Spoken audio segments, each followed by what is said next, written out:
It's going down. Alright, Shalom.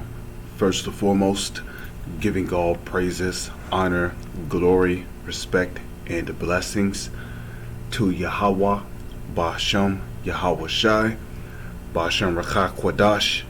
Salutations to the Lord's elect on the four corners of the earth, pushing this truth and sincerity while patiently waiting for Yahweh Shai's return, and double honors to our apostles and elders of Great Millstone, which have taught us everything we know through the spirit and power of Yahweh, Ba'ashem, Yahweh Shai.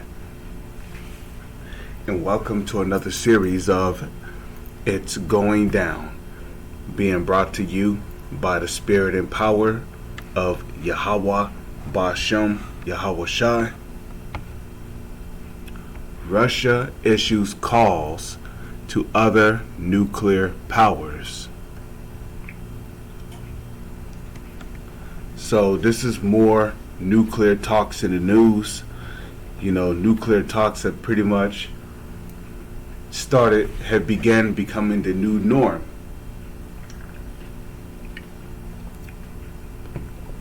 But as you may know,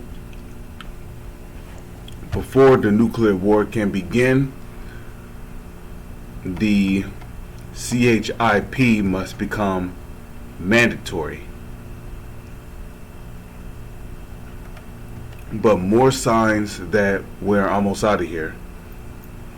So it says the rest of the Big Five need to match Moscow's commitment to avoiding nuclear war, the foreign ministry insists. But you're not going to avoid nuclear war. And the proof of that is Revelation chapter 17, verse 17. It says, for God hath put it in their hearts. The word heart goes back to the Hebrew word lob, which means your mind. For the Heavenly Father, Yahweh, and His Son, Yahweh Shai, they have put it in the minds of these. He's going to put it into the minds of these kings to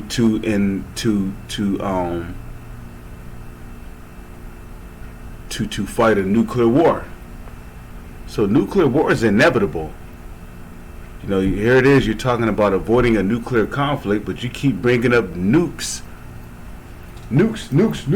Yeah, we got nukes in Ukraine, and you know, now America has nuclear bombers in Australia.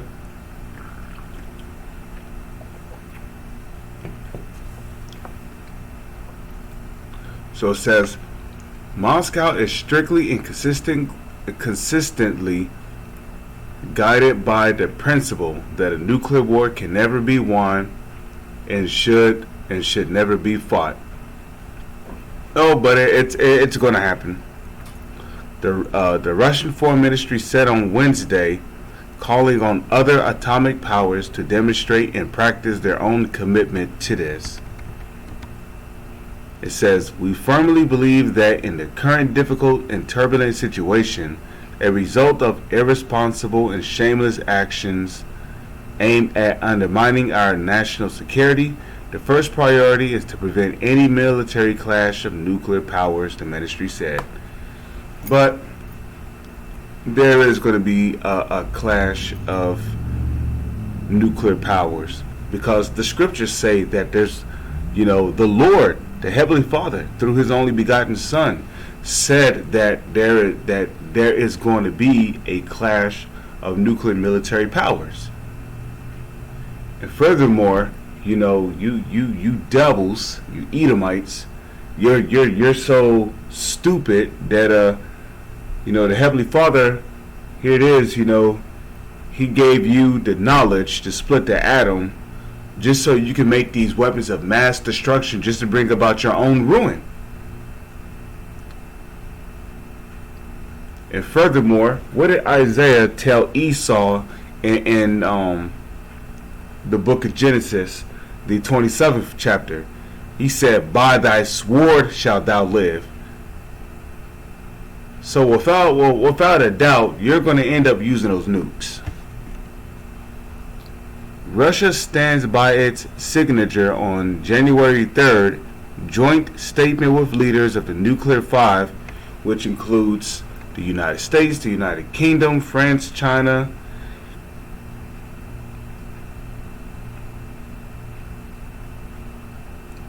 okay, on the prevention of nuclear war and the unacceptability of nuclear arms race.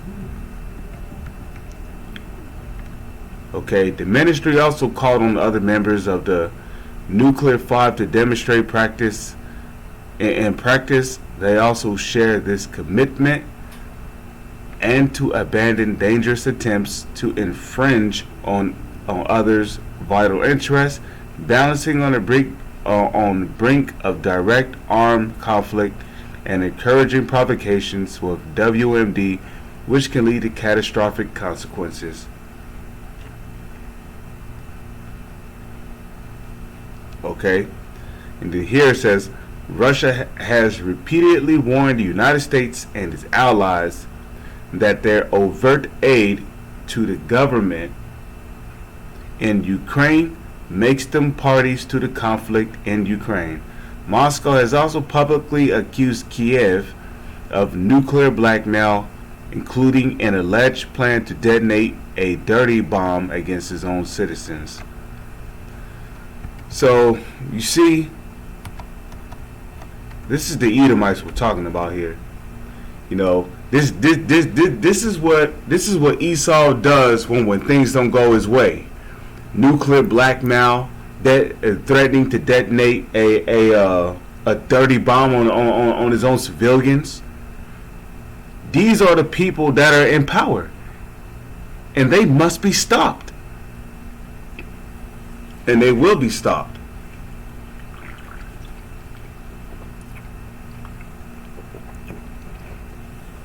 Okay, because Yahweh, he's going to be the one to stop them.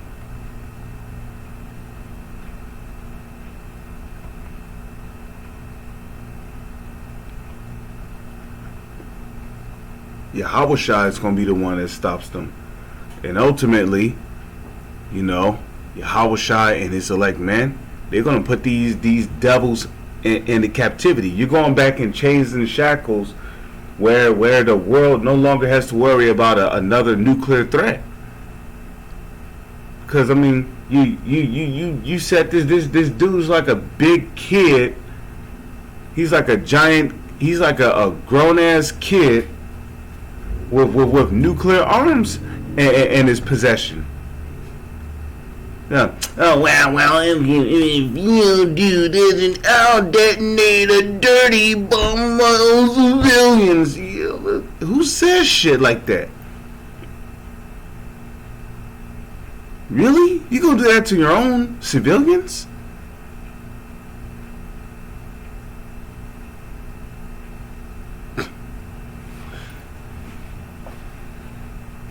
Then we got nuclear blackmail going on. You know, the list goes on and on.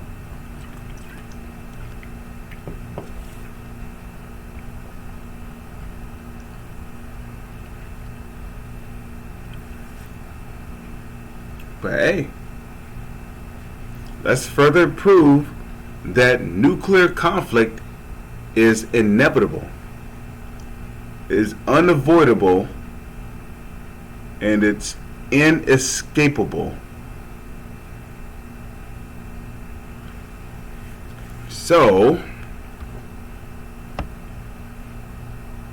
let's start with Isaiah. I believe it's 34, verse 1.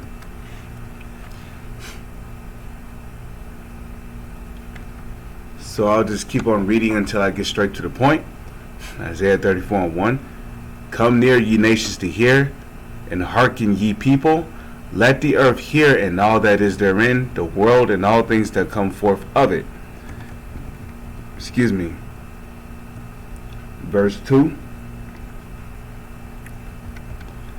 It says, for the indignation of the Lord is upon all nations, and his fury upon all their armies. He have utterly destroyed them, he have delivered them to the slaughter. which is ultimately going to be going on during World War III. Okay, it's going to be a great slaughter over there in the Middle East. The Valley of Jehoshaphat, like it tells you in Joel the 3rd chapter. It says, their slain also shall be cast out, and their stink shall come up out of their carcasses. Now, when it says their slain shall be cast out, that's talking about, some people, they're going to get shot up so bad that you're literally going to see their insides, their entrails hanging out of their stomach, out of their sides. There might be somebody's stomach might be laying next to them. It says, and the mountains shall be melted with their blood. And it's not talking about the mountains are going to melt with blood. It says the mountains shall be melted with their blood, meaning it's going to be so much killing going on over there that there's going to be pools of blood. Okay? And all the hosts of heaven shall be dissolved, and the elements and the heavens shall roll together as a scroll. Now, we always like to use this, when Isaiah, what Isaiah is describing here is the mushroom cloud of a nuclear explosion. Okay, he said the heavens shall be dissolved. That's what nuclear bombs do. That's what the explosion of a nuclear warhead does. When it explodes and it comes into contact with the elements, it melts them with intense heat.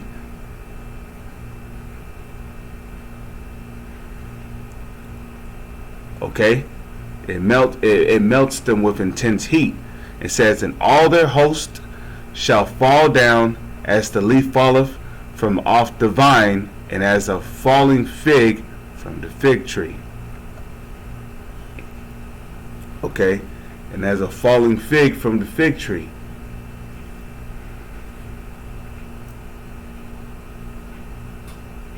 Furthermore, Isaiah 34:5, it says, for my sword shall be bathed in heaven. Now, is this talking about an actual sword on a handle that's going to, it's going to be bathed, it's going to be getting washed up there in the sky? No. This sword is talking about an intercontinental ballistic missile. Okay? Because when you look at how a ICBM missile works, okay, its first priority when it is first launched is that it goes up towards the sky, and then it goes up into so-called space underneath the ozone layer of the earth, and then it travels around the globe. So this is the part where now it's traveling through it's traveling above the firmament of the earth.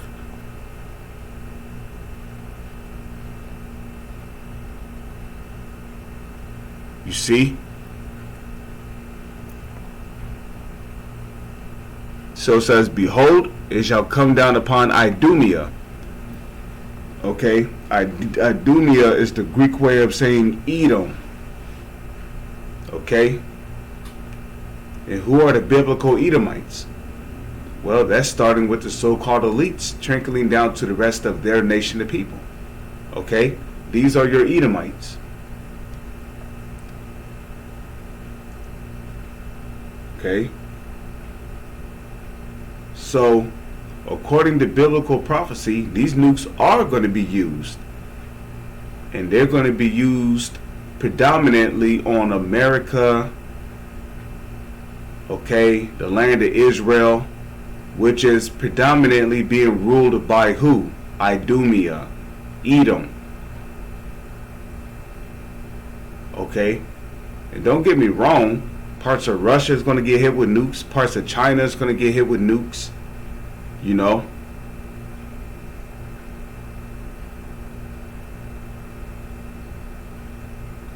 NATO, they're going to turn on the U.S. They're going to end up shooting their nukes on the U.S.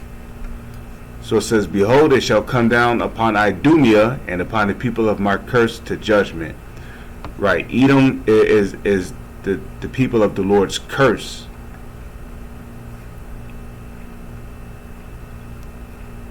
So now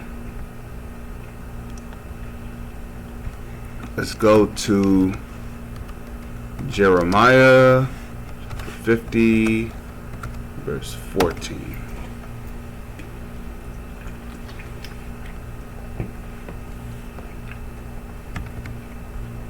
Jeremiah 50 verse 14. Put yourselves in array against Babylon. All about. Babylon is the United States of America. Okay. All ye that bend the bow, shoot at her, spare no arrows. Okay. Now these arrows here is not talking about actual arrows. Okay. Because it doesn't matter how many homemade arrows you shoot on this country ain't going to just get wiped off the face of the earth. Which means these arrows have to be talking about nukes. So these arrows are talking about ICBM missiles. Okay? It says, for she have sinned against the Lord. Yeah. And this country is the most sinful country on the entire planet. Okay. Furthermore, let's go to Jeremiah chapter 51 verse 11. Okay. It says, make bright the arrows. Again, these arrows are talking about ICBM missiles. Gather the shields. The Lord had raised up the spirit of the king of the Medes. The modern day Medes today will be the Russians. It says, for his device, what device?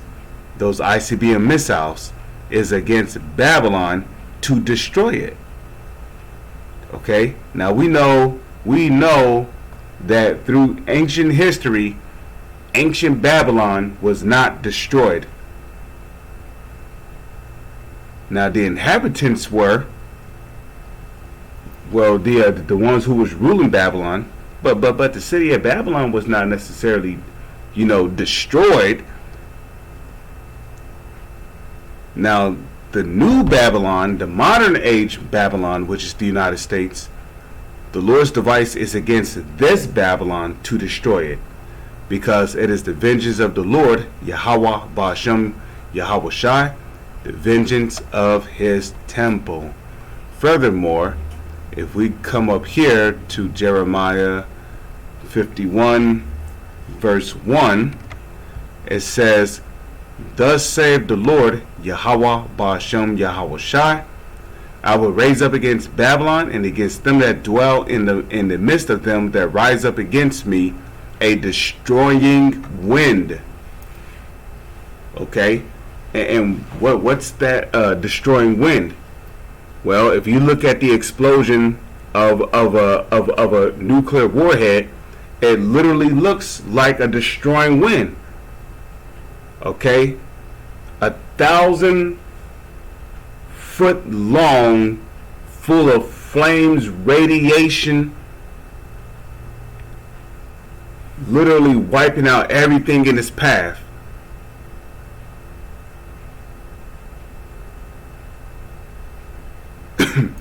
So that's the destroying wind. And will send unto Babylon fanners that shall fan her and shall empty her land. For in the day of trouble they shall be against her round about. Okay. So this further proves that there will be a nuclear war. With that being said, let's go to Revelation chapter 17, and I'll just start at 16. Okay, Revelation 17 verse 16. And the 10 horns which thou sawest upon the beast is talking about NATO. Okay, 7 heads, 10 horns. Okay, it says, these shall hate the whore and shall make her desolate and naked, and shall eat her flesh and burn her with fire. Okay, the whore is talking about America. Okay, the great city, which America is known as a great city. Okay, now in the book of Revelation, this great whore is Babylon.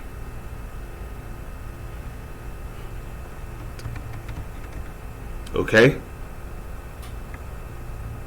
verse 17, for the Heavenly Father Yahweh through his Son Yahushai have put it in their hearts, in their minds, to fulfill his will, and agree to give their kingdom unto the beast, until the words of Yahweh Ba'ashem Yahushai shall be fulfilled.